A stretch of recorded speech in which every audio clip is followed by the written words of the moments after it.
Hello again, everyone. Hello. Well, we're still searching through all our archived photographs and video footage, and then we remembered before lockdown, this is, isn't it? Oh, yeah. It's definitely PC. Yeah. Pre-COVID. Yeah, it certainly was. We made one of our regular trips to the British Waterways, or Canal and River Trust it is now. National Waterways Museum. Yeah, National Water, there you are, I'll get it right eventually. It's had that many names. Yeah, it has, yeah.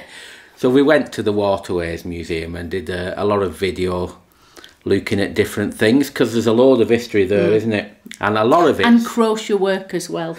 There is. Yeah, there is, isn't there? Yeah. Yeah, there certainly is.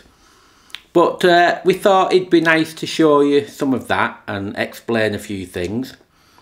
We'll probably do it in a few parts, won't we? I think it's probably 2 parts it might be. Because there is quite a bit of, you know, there's quite a few things in the museum, and it might be a bit much to do it all in one. And then after lockdown, once you've had a taste of what's there, then you can go and have a visit. Yes, well worth it, it's excellent. And as you probably can see, since our last video, we've both had haircuts. Me more than you. Definitely. I've had at Bee's Barbers. Bee's Barbers, yeah. But I wouldn't let we've got a new stylist called Keith, and I wouldn't let him loose on mine. No, I don't blame So Bee you. did it. Yeah, so mine's just the usual. Number 1. Number 1 all over, nice and easy. Hope you're doing yours as well. Yes, we can't have too many long-haired people around. We all have to look a little bit smart. Well, we hope you enjoy this video. Yes, we'll let you get on with it now. And yeah, like you say, we hope you find it nice to watch and you enjoy it.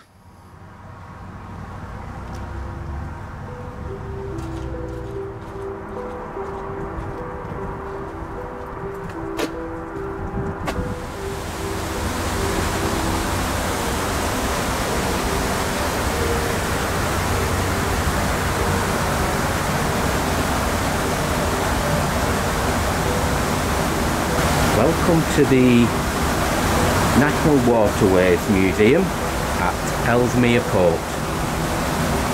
Now, plenty to see here, and hopefully we'll be able to get more things for you.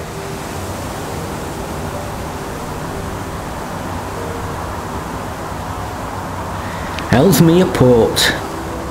Fair to believe it was the busiest and the biggest UK inland waterway dock during the Industrial Revolution, and was still in use until the 1950s. Absolutely amazing.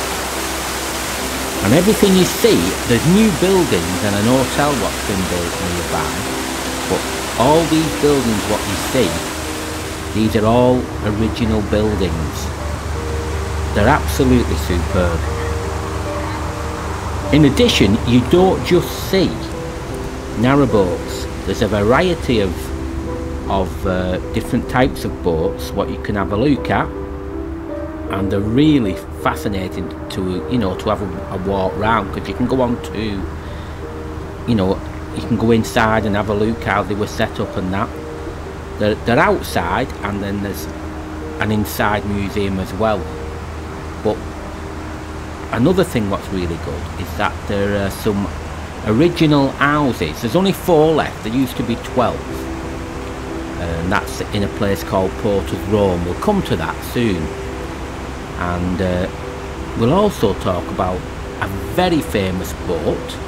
There's only 1 left, and we'll come to that later. And this particular boat preceded the narrowboats, and it was very, very popular and absolutely huge, and we'll go into detail in that later. When you think about it, Thomas Telford did a lot with the canals. What an engineer he was. And to think that so much of it is still around today, it's incredible. Now, narrowboats and wide beam, if you do it the right way, but mostly narrowboats. They can come into the docks and you can moor up for the night. You do have to pay if you want to moor in the dock area overnight, but it is a really good experience and is well worth doing. Now, as we're going along here now, we're coming to Porter's Row. There used to be 12 houses, like I said, but now there is 4, and what they've done, they've separated the ages inside, so you can see what houses were like through the years. But these are, it's great that they've managed to keep these original properties, and you can go and have a look and a walk round, and you'll certainly have a little wonder about how people existed, and then you realise how lucky we are today, because some of the environment to live in is in our you know, the way what we're all used to. You just wonder how they did it. But they've got the 1830s house, no electric and no running water, quite sparse inside as well, and they've set it up quite nicely in the museum to give you an idea what things are like. They add the warmth though. They always have the grates, you know, the black one there, what keeps everybody nice and warm. That's one of the major things, but the rest of it was just candlelight, and it was very basic, but I suspect there was a lot worse around in those days. But to us, it's, should we say, quite sparse. I think that's the best way we can put it. But it does give you a feeling of what people went through, you know, in all those years ago when the Industrial Revolution was in full flow.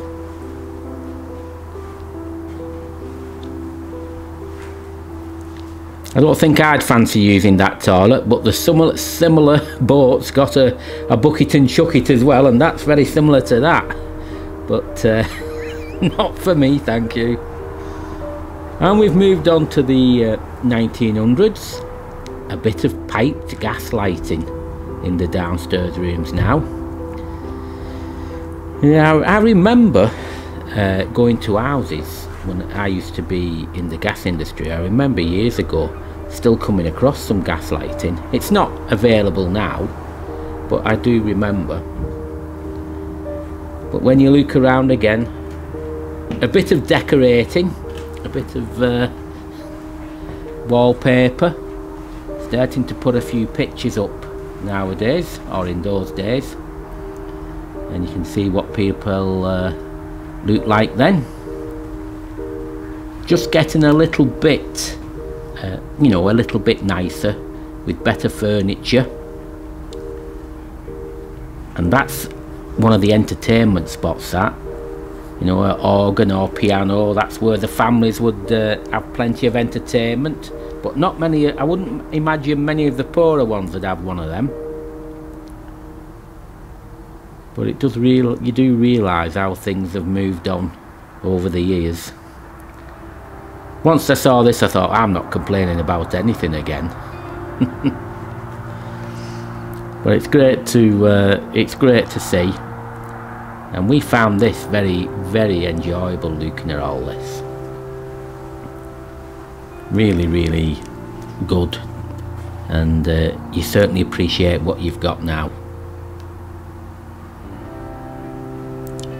Not quite as you come back in a minute, not quite like that, but I remember my mum having a mangle, and she used to have a very similar stove to that, what you see, for cooking, and also one of those,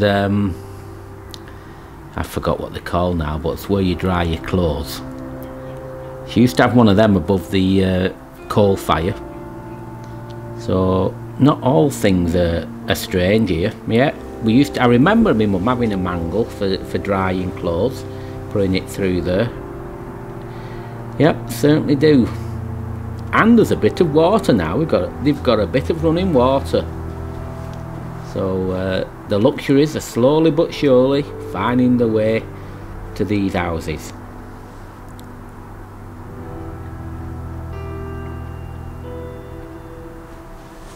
And the toilets are still just as bad, but at least it's got flushing water down to it now. I'm not so certain if it had a drain still, but a bit of flushing water would make it far better. So things were definitely improving. And now we move into the 1930s house in Porter's Row. Electricity in the downstairs rooms. And there might be even a wireless as well for a bit of entertainment. It still looks sparse, but at least you can see they've got running water now. They've got the sinks there, you know, they're popular now, Belfast sinks. Come back into fashion. Yes, and they've still got the drying. You know, you can let me know what the name is of that, what comes up and down for drying the clothes. I know it's quite. They used to be quite popular, and I suspect they're still in use. Yes, it certainly is eye-opening. You just see a few things, you know, scales for weighing food, bread bins. Things are moving on. We've even got a lampshade. Certainly have. The piano's still there as well. But there's also a radio now. That would be the centre of attention during the night time, I'm pretty certain.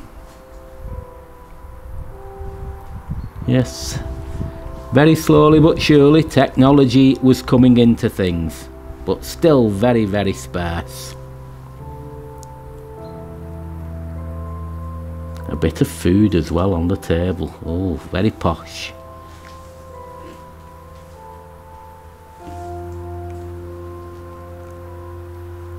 Not too keen on the wallpaper, but I bet that was the choice for everybody then, all the strong flowery wallpaper. That's probably making a bit of a comeback as well now. Used to be paint, but now printed wallpaper's on its way back. And we've moved on to the 50s. Black and white television. Woohoo! That is luxury. Definitely is. Things started to develop a bit more as well. You've got a stove, kettle, vacuum cleaner, and agitated washing machine used by many people on the canal still. But you can see around that there's various things now for helping people. Still very archaic compared to what we have, you know, these days, but yes, the little television in the corner. The wallpaper's improved a little bit as well.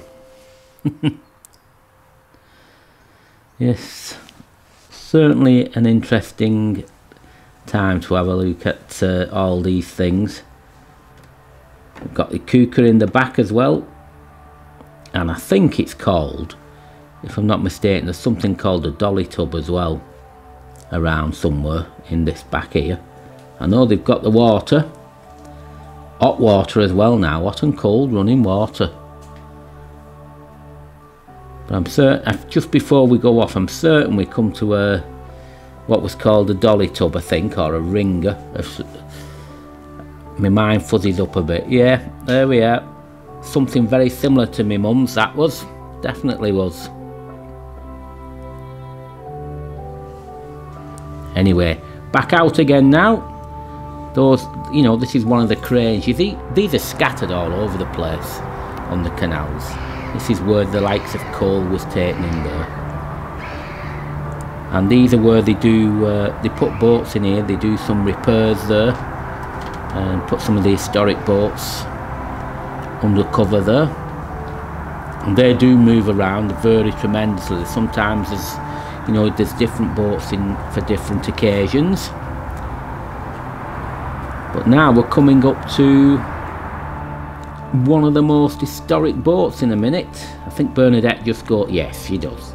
She just has a quick look. There's an historic working boat there being renovated, no doubt. Well, this next boat we're walking up to, what a piece of history. It's known as a Mersey flat, or it could be called a dumb barge as they got to be known. They were originally built in the 1730s, and they were like a double-ended barge, so they were the same at the front and back. They were originally towed by men in the early days, and then horses, and then steam, and then diesel. And they were used well into the 1900s, 1935 I think it was, something like that. They were still being used. These were used on the rivers, in their estuaries, and eventually on canals.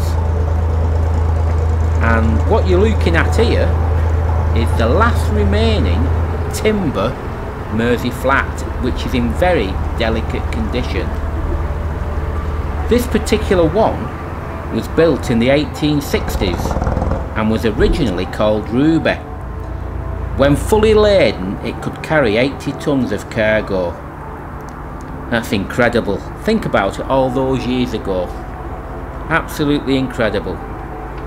It was originally owned by the Shropshire Union Railway and Canal Company. It was bought and rebuilt by Abel & Sons in 1920 and was used on the Bridgewater Canal and was known as the best carrier on that canal. Its name was changed to Mossdale, and you can just about see that on this woodwork, which is really in a delicate condition now, hence it's being protected from the weather. And it really is an historic boat what could tell many a story. We hope you enjoyed that. We certainly did, didn't we? Yeah, we did. We've visited many times, and it's we always learn something new. That's for certain. And in another video, we'll do that other part, won't we? And the cafe's really good there as well. And once you pay to go in, you get a pass that allows you free access for the whole year. You can't beat that, can you? You can't. Mind you, we need to get rid of this virus first before you'll be able to go. So let's hope it's done quickly, and then anybody can go then, can't they? Yeah. Anyway, we're keeping sane. We're keeping smiling. Just yeah, we're keeping in touch with family. We're looking after your mum and dad. Yeah, and FaceTime's wonderful. Yeah. I've done online tutoring of how to yeah, on the computer. Yeah. And we've had a nice supply of really good beer from Peter. That's Doorstep Drop. Yeah, from Bernadette's brother. That was very nice. And this beer is called Lockdown 2020. Yes, he changed the name at the last moment. He said he'll remember that one more. I said, we certainly will. Anyway, we just hope you stay safe, stay well, keep motivated. We'll all get through this eventually and get out back to normal whenever. Day by day, I always think. Day by day, yeah, absolutely. Even though it's like Groundhog Day, and you think, oh, what are we going to do today? Yes, yes. You're absolutely. Yesterday. Yeah, absolutely. So keep smiling, keep going, and we'll keep doing our vlogs for you, or our videos, whichever you want to call them. We'll try our best to keep doing bits and pieces. But for now, that's it. And we'll see you in the next one. And I'll set a ra, like I always do. Bye. See ya.